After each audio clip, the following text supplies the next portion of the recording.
Well, this video isn't exactly what I had in mind for this week. On a recent job, I actually filmed the entire setup to show you how I go about doing my work. I even mic myself so that you could hear my thought process with my colleague and my friends on how we tackle everything from lighting to framing to camera settings. On this particular shoot, I had 3 interviews to do in a very small conference room. It had a massive window and I thought I could turn all that natural light into my greatest asset. Well, spoiler alert, it didn't go as planned. Halfway through the first interview, I realized that I had made a big mistake. And through that mistake, and by listening to other DPs that are a lot more experienced than I am, I was reminded that in cinematography, and especially in corporate films, we almost never operate in ideal conditions. We're not always creating real worthy work. Our job is to create the best possible image inside the sandbox that we're given. So in this video, I'll walk you through what happened, what I took away from it, and hopefully give you a fresh perspective on the reality of what this job, being a cinematographer, actually is. Let's dive right in. So let me show you those 3 shots of the 3 interviews. Can you tell me what the mistake is? That's right. On this particular shot, which was the first interview, I have a reversed key with the light close to the camera. And typically when you do an interview, you want the fill side, the darker side, to be camera side. So if in this scenario, my key side is here, I want the person to be looking this way so that the fill is on the camera side. And in my case, I did it this way, where now the daylight, the window, is actually brightening the side of their face that's closer to the camera. So you can see right away that the side facing the camera is a lot brighter than the other side. And so that's where it's reversed. I've been in business since 2004, and I never feel like I've arrived, that I'm perfect, that I don't make mistakes.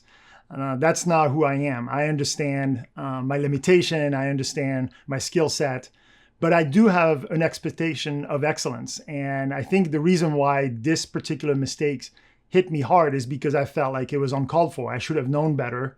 I haven't made that particular mistake in quite a while. And yeah, I should have seen it and I didn't. So now to give you some context, most of my work, if not all of my work, is done away from my home base. So I travel all the time and I don't have the luxury of, a pre-shoot scouting day or a tech day or any of that stuff. So I show up with my equipment on site at my client and I have a job to do.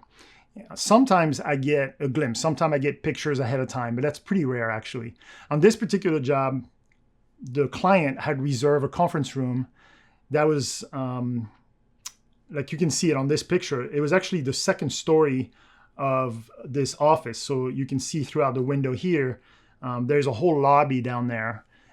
So we're kind of like elevated. It's kind of a weird little setup. And then we have this big window here, and that's the room. I was able to take this picture before we kind of moved anything. We set up the camera right away. That's always what I do, is I want to see the picture as quickly as possible so that I can figure out the framing so that we don't just start putting lights and things in places that we're going to move anyway. I need to find where my framing is so that we can then strategically place lighting and audio and whatever we need to around the frame. I don't have the luxury of saying, well, I can light this entire place.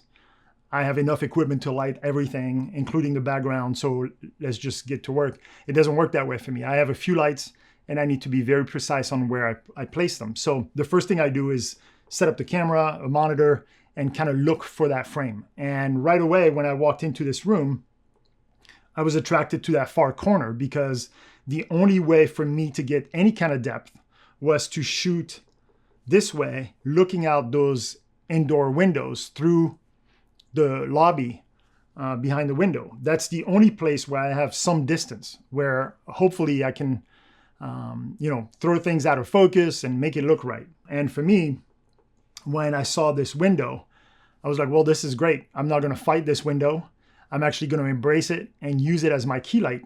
And so what I ended up doing is rolling up this curtain so that we let all the light in.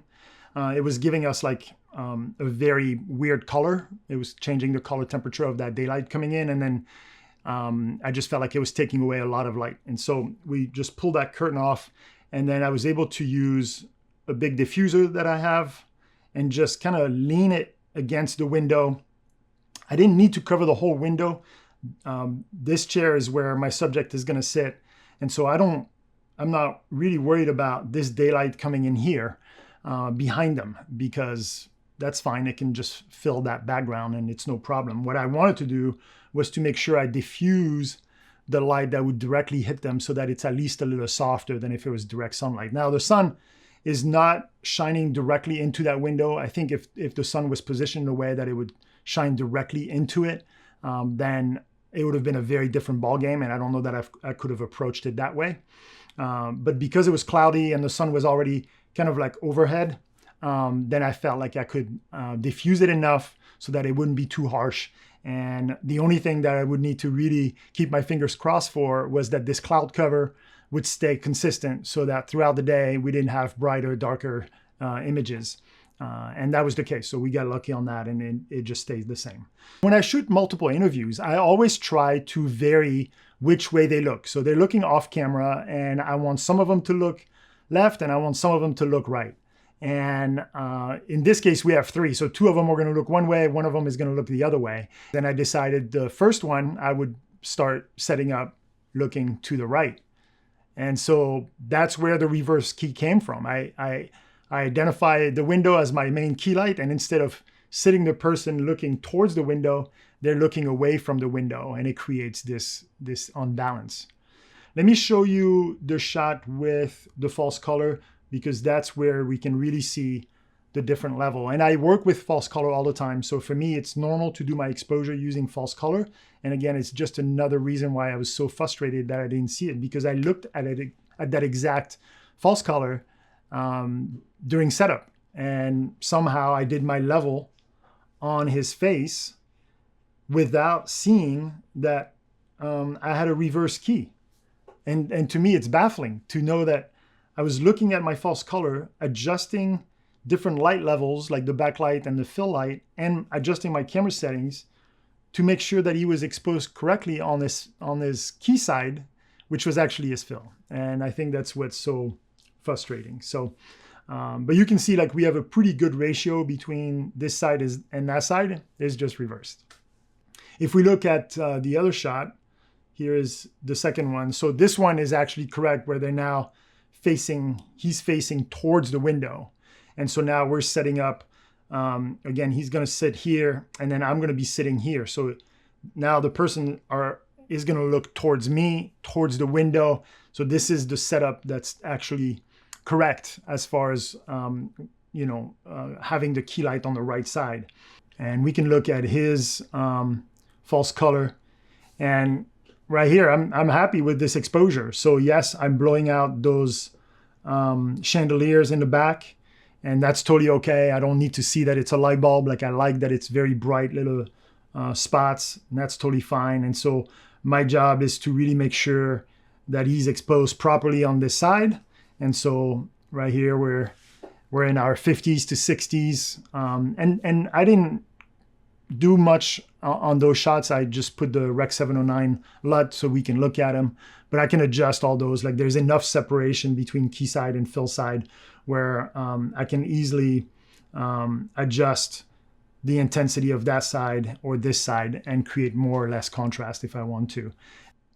I really enjoy listening to other podcasts and YouTubers, DPs that are a lot more experienced than I am. And so I spend a lot of time after this job listening to some of those episodes. And it just happened that I landed on one episode. I was behind on a few of them. And the one that I started with really talked about this notion that us as cinematographers are always handed, some cards that we have to play with. And it can be frustrating because, we go to a job and like, oh, this is going to be so good. Like that's going to, help me with future jobs. And I can use it as an example. And then you arrive on set and things are messed up or didn't play out the way it was supposed to.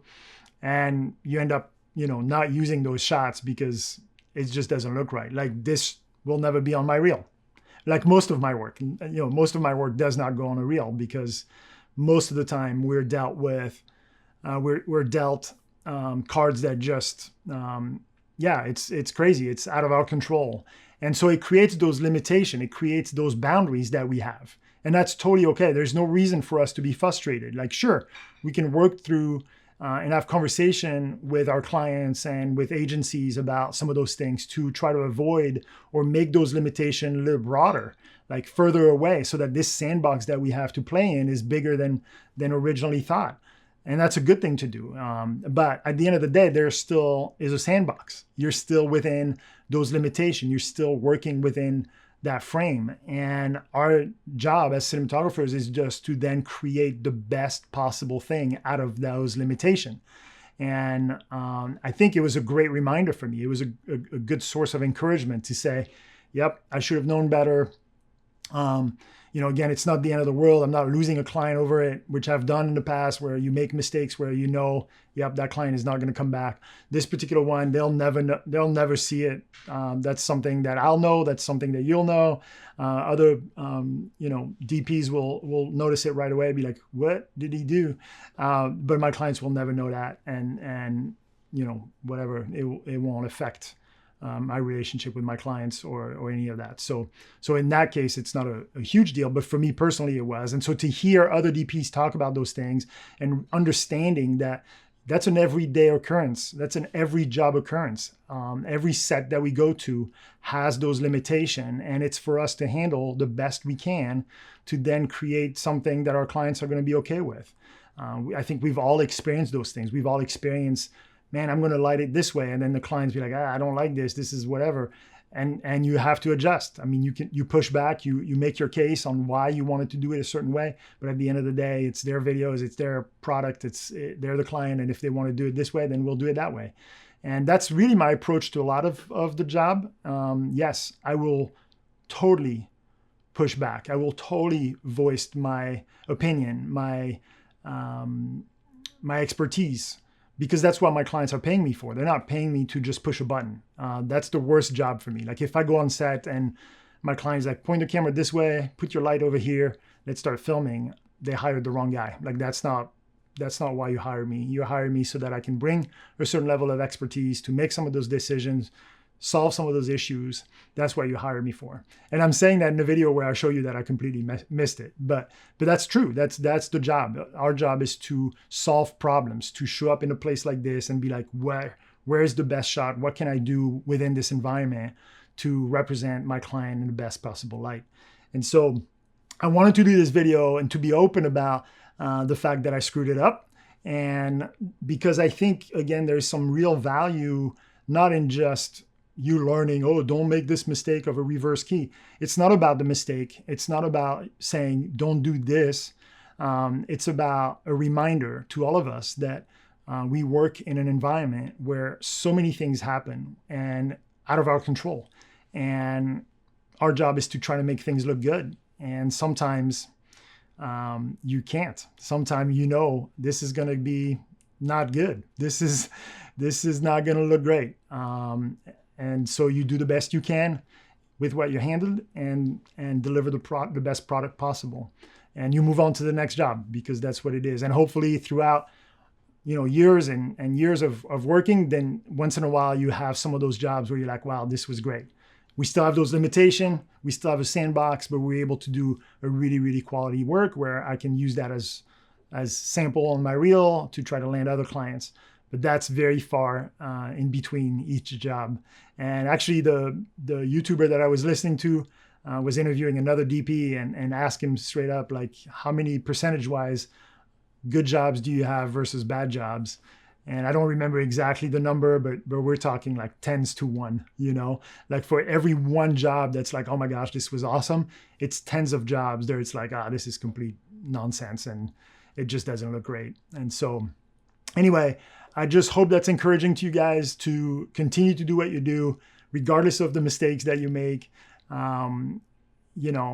See it as your role in just doing the best possible job within that sandbox and continue to move forward, continue to produce the best possible image that you can. And that's how you continue to move along and continue to find better clients. So hopefully that was helpful. Thank you so much for watching till the end. I really appreciate it. Happy filming.